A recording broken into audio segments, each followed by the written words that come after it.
누가복음 24장 36절에서 53절 말씀. 이 말을 할 때에 예수께서 친히 그들 가운데 서서 이르시되 너희에게 평강이 있을지어다 하시니 그들이 놀라고 무서워하여 그 보는 것을 영으로 생각하는지라. 예수께서 이르시되 어찌하여 두려워하며 어찌하여 마음에 의심이 일어나느냐. 내 손과 발을 보고 나인 줄 알라. 또 나를 만져보라. 영은 살과 뼈가 없으되 너희 보는 바와 같이 나는 있느니라. 이 말씀을 하시고 손과 발을 보이시나 그들이 너무 기쁨으로 아직 믿지 못하고 놀랍게 여길 때에 이르시되 여기 무슨 먹을 것이 있느냐 하시니 이에 구운 생선 한 토막을 드리니 받으사 그 앞에서 잡수시더라. 또 이르시되 내가 너희와 함께 있을 때에 너희에게 말한 바 곧 모세의 율법과 선지자의 글과 시편의 나를 가르쳐 기록된 모든 것이 이루어져야 하리라 한 말이 이것이라 하시고 이에 그들의 마음을 열어 성경을 깨닫게 하시고 또 이르시되 이같이 그리스도가 고난을 받고 제3일에 죽은 자 가운데서 살아날 것과 또 그의 이름으로 죄사함을 받게 하는 회개가 예루살렘에서 시작하여 모든 족속에게 전파될 것이 기록되었으니 너희는 이 모든 일의 증인이라. 볼지어다 내가 내 아버지께서 약속하신 것을 너희에게 보내리니 너희는 위로부터 능력으로 입혀질 때까지 이 성에 머물라 하시니라. 예수께서 그들을 데리고 베다니 앞까지 나가사 손을 들어 그들에게 축복하시더니 축복하실 때에 그들을 떠나 하늘로 올려지시니 그들이 그에게 경배하고 큰 기쁨으로 예루살렘에 돌아가 늘 성전에서 하나님을 찬송하니라. 아멘. 엠마오에서 돌아온 제자 둘과 11 제자들, 이들이 모여서 예수님의 부활을 이야기하고 있을 바로 그때에 예수님은 샬롬, 너희에게 평강이 있을지어다 하시며 갑자기 등장하십니다. 그들은 막상 실체를 대면하고는 놀라고 무서워하는데요. 어쩌면 이 모습은 신앙과 삶이 분리된 채 살아가는 우리의 현재인지도 모릅니다. 우리는 왜 두려워하며 마음에 의심이 일어나는 것일까요? 보이지 않기 때문입니다. 보이지 않고 불확실한 미래는 우리에게 암흑과 같은 두려움의 대상입니다. 물리학자이자 뇌과학의 권위자인 미치오 카쿠의 말을 빌리면 인간은 자신의 수명을 넘어서는 수백 수천 년 후의 미래까지 시뮬레이션 하면서 최고의 선택을 하기 위해 다양한 가능성을 고려한다고 합니다. 이것은 축복인 동시에 저주인지도 모릅니다. 이 수천 수만 가지 경우의 수는 오히려 우리에게 걱정과 불안, 두려움을 더하는데요. 왜냐하면 시뮬레이션은 추측일 뿐 실체가 아니기 때문이죠. 하나님을 믿고 우리의 미래를 맡긴다는 것은 내가 할 수 있는 모든 노력을 중단한다는 뜻이 아니라 걱정을 중단한다는 뜻일 것입니다. 주님께서는 내 손과 발을 만져보고 나인 줄 알라. 나를 만져보라. 영은 살과 뼈가 없으되 너희 보는 바와 같이 나는 있느니라 하시며 손과 발을 보여주십니다.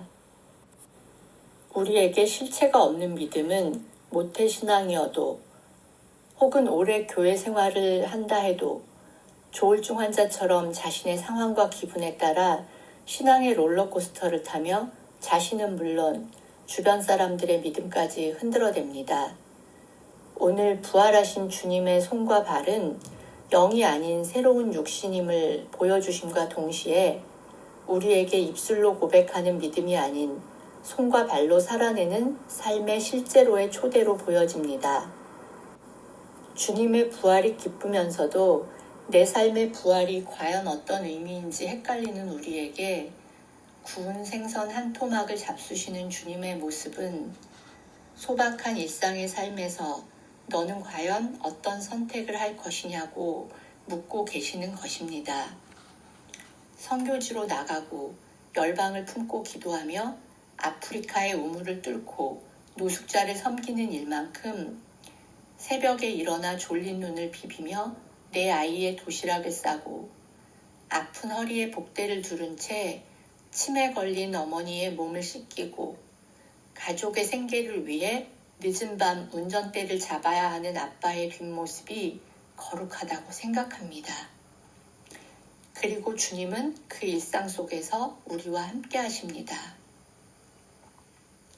구약의 모든 언약을 이루시고 우리에게 죽으심으로 새 길을 열어주신 주님의 부활은 말씀의 성취인 동시에 우리 삶의 이정표가 됩니다. 오늘로 이방인 누가가 이방인들에게 풀어서 들려주는 예수님의 이야기는 막을 내립니다. 48절에 너희는 이 모든 일의 증인이라는 말씀은 그 자리에 같이 있던 제자들에게 그리고 오늘 이 글을 읽고 있는 우리들에게 주어진 명령입니다.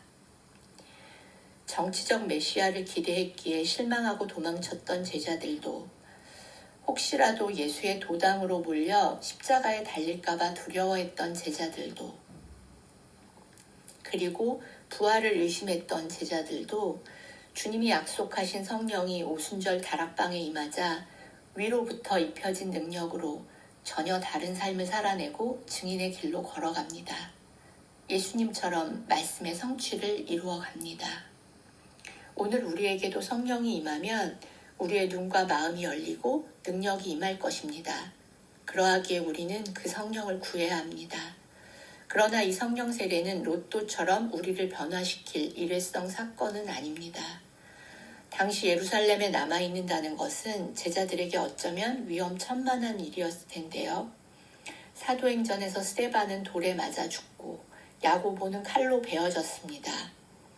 교회가 흩어짐을 통해 오히려 말씀은 전파되지만 그때 성도들이 겪어야 했던 박해는 순교를 각오해야 하는 것이었습니다. 그럼에도 예수님과 함께했던 제자들은 예루살렘에 머물러 있으라는 말씀에 순종하는데요. 누가복음은 그들이 그에게 경배하고 큰 기쁨으로 예루살렘에 돌아가 늘 성전에서 하나님을 찬송하니라로 끝납니다.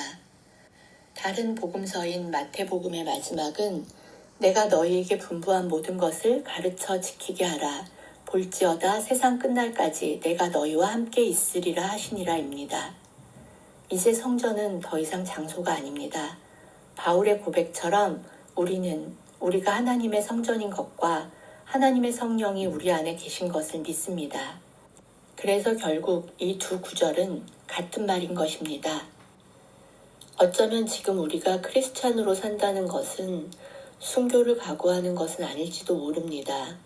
그러나 이 땅에서 믿음을 지키며 말씀대로 산다는 것, 그거 역시 로마의 카타콤과 터키의 대림구유 못지않은 굴종의 삶일 때가 있습니다.